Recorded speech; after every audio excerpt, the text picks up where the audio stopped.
Panas melihat Indonesia yang dianak emaskan FIFA, Malaysia sebut Indonesia tak layak melawan tim kuat dari Eropa di FIFA Series. Grup A dihuni Salah dan Erling Haaland, Malaysia. Seharusnya kami yang di sana.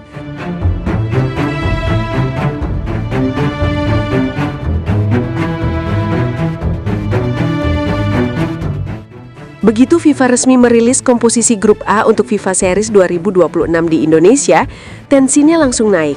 Bukan cuma karena nama-nama besar seperti Erling Haaland bersama Norwegia, lalu Mohamed Salah yang memimpin Mesir, dan Selandia Baru yang dikenal fisiknya, tapi karena ada satu negara tetangga yang mendadak panas dingin. Malaysia tampak tak rela, tak nyaman, dan tak mau kalah sorotan. Sampai-sampai mereka langsung melempar komentar yang memojokkan seolah keputusan FIFA itu sebuah penghinaan bagi mereka. Komentar pertama yang keluar dari sebagian penyokong dan pundit Malaysia adalah Indonesia tak layak lawan tim Eropa, infrastruktur pun belum setaraf, harusnya kami yang di situ. Kalimat yang bahkan untuk standar rivalitas Asia Tenggara pun terdengar penuh rasa iri. Padahal kalau bicara soal kelayakan, FIFA sudah punya standar yang mustahil diloloskan kalau Indonesia memang tak siap. Justru beberapa tahun terakhir, proses perbaikan stadion, standar rumput hybrid, sistem drainase, sampai tata kelola pertandingan, semuanya sedang naik kelas secara signifikan.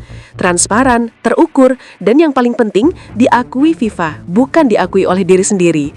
Tapi Malaysia tak berhenti di situ. Ada yang bahkan menyindir, rumput Indonesia belum ada apa-apanya, masih bagus rumput di Malaysia. Padahal faktanya, proyek permajaan stadion utama di Indonesia justru memakai standar konsultatif langsung dari tim teknis FIFA.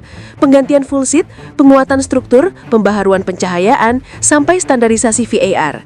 Dan lucunya, komentar paling keras soal rumput biasanya datang dari mereka yang stadionnya bahkan sering mengeluh banjir atau bergelombang saat hujan lebat. Di sisi lain, Indonesia ditunjuk karena punya atmosfer supporter yang tak bisa dibeli. FIFA butuh panggung dengan energi, bukan sekadar venue kosong. Mereka ingin laga-laga Haaland, Salah, dan tim kuat lainnya berlangsung dengan gegap gempita, bukan dengan tribun yang sepi. Dan Indonesia, satu-satunya di kawasan yang bisa menjamin atmosfer itu. Justru yang menarik adalah bagaimana Malaysia mencoba memutar narasi. Mereka merasa seharusnya merekalah yang berada di grup A, melawan Norwegia, melawan Mesir, melawan tim Eropa. Seolah-olah FIFA sedang salah pilih. Pertanyaannya, atas dasar apa? Prestasi? Tidak juga. Infrastruktur? Juga tidak. Atmosfer supporter? Realistis saja, kalau ukurannya adalah gegap gempita, intensitas, dan daya tarik global, FIFA tentu punya pertimbangan yang jelas. Apalagi selama beberapa tahun terakhir, ranking Malaysia pun tak stabil, prestasi regional pun masih jauh dari dominasi. Narasi makin lucu ketika beberapa suara Malaysia bilang FIFA pilih Indonesia karena berat sebelah. Padahal Indonesia mendapat mandat setelah melalui proses evaluasi panjang, bidding yang terbuka, dan inspeksi teknis langsung. Kalau memang tak layak, FIFA tak akan ambil resiko memasukkan dua superstar dunia, Haaland dan Salah, ke stadion yang tak memenuhi syarat.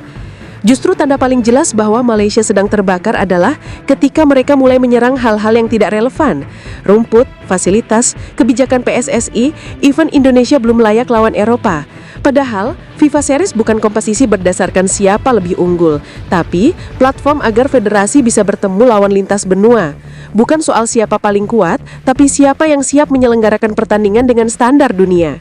Dan Indonesia, untuk periode ini, adalah tuan rumah yang paling memenuhi syarat.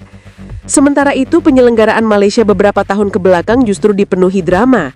Izin stadion yang mendadak batal, fasilitas yang tak siap, dan beberapa masalah rumput yang sampai masuk pemberitaan internasional. Tetapi anehnya, justru dari sisi yang seperti ini mereka merasa paling pantas berada di grup A. FIFA memilih Indonesia bukan karena sentimen, bukan karena politik, tapi karena parameter teknis yang mereka pegang. Mulai dari kapasitas penonton yang besar, animo yang kuat, pertumbuhan sepak bola yang cepat, dan pasar Asia Tenggara yang sedang naik dan dipimpin oleh Indonesia secara demografis. Dan bagian paling menyedihkan dari protes Malaysia adalah betapa jelas rasa iri itu terpampang. Mereka sebenarnya ingin berada di panggung itu, ingin mendapatkan sorotan itu, ingin merasakan atmosfer pertandingan melawan pemain kelas dunia seperti Haaland dan Salah. Tapi realitanya tak berpihak kepada mereka. Dan ketika realita tak bisa dikalahkan, mereka memilih menyerang Indonesia sebagai pelampiasan. Pada akhirnya, FIFA Series 2026 bukan sekadar pertandingan internasional. Ini adalah panggung reputasi. Dan Malaysia boleh saja berbicara bahwa mereka lebih layak. Tetapi suara mereka tidak mengubah fakta bahwa FIFA yang memutuskan, bukan federasi tetangga. Grup A nanti akan jadi sorotan dunia. Haaland akan datang, Salah akan datang, dan Selandia Baru akan membawa fisik serta pressing ketat. Indonesia dapat panggung emas yang tak semua negara Asia bisa dapat. Malaysia hanya bisa menonton dari jauh sambil terus mencari alasan untuk merasa tersinggung. Dan ketika bola sudah bergulir, ketika stadion penuh, ketika suara penonton menggelegar, dunia akan melihat bahwa justru keputusan FIFA sudah tepat. Indonesia layak berada di sana. Sedangkan Malaysia ya seperti biasa, ribut di luar lapangan, tapi panggung tetap diberikan kepada negara yang paling siap. Itulah bedanya negara yang bekerja dan negara yang hanya berbicara. Indonesia dapat kehormatan dunia, sementara Malaysia hanya dapat panasnya.